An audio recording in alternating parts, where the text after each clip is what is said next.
মানব পাচার ও বাল্যবিবাহ প্রতিরোধে সচেতনতা গড়ে তুলতে আজ দক্ষিণ দিনাজপুর জেলার মানব পাচার ও বাল্যবিবাহ প্রতিরোধে সচেতনতা গড়ে তুলতে আজ দক্ষিণ দিনাজপুর জেলার হিলি ব্লকের অন্তর্গত মানিকো আদিবাসী উচ্চ বিদ্যালয়ে এক সচেতনতা শিবিরের আয়োজন করা হয়।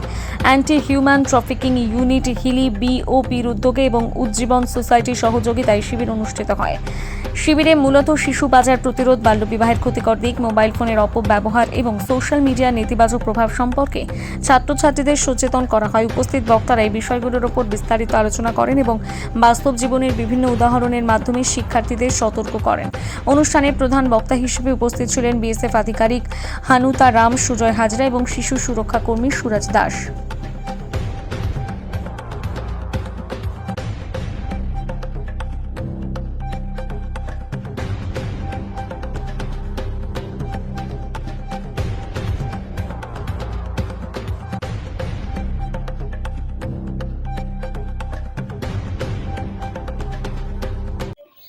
আজ দক্ষিণ দিনাজপুর জেলার হিলি ব্লকের অন্তর্গত মানিকো আদিবাসী উচ্চ বিদ্যালয়ে অনুষ্ঠিত হলো মানব পাচার রুখতে একটি সচেতনতা শিবির।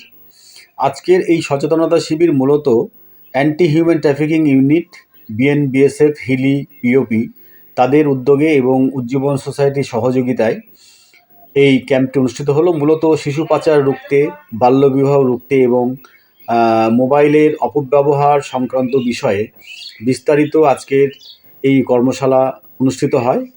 আজকের এই কর্মশালায় মূলত বিএসএফের পক্ষ থেকে উপস্থিত ছিলেন মাননীয় হানুতা রাম মহাশয় এবং তার সঙ্গে আরও অন্যান্য বিএসএফের আধিকারিকবৃন্দ। এছাড়াও মানিকো উচ্চ বিদ্যালয়ের ভারপ্রাপ্ত প্রধান শিক্ষক প্রতিক্রাম মণ্ডল সহ অন্যান্য সহশিক্ষক শিক্ষিকাবৃন্দ উপস্থিত ছিলেন আজকের এই সচেতনতা শিবিরে।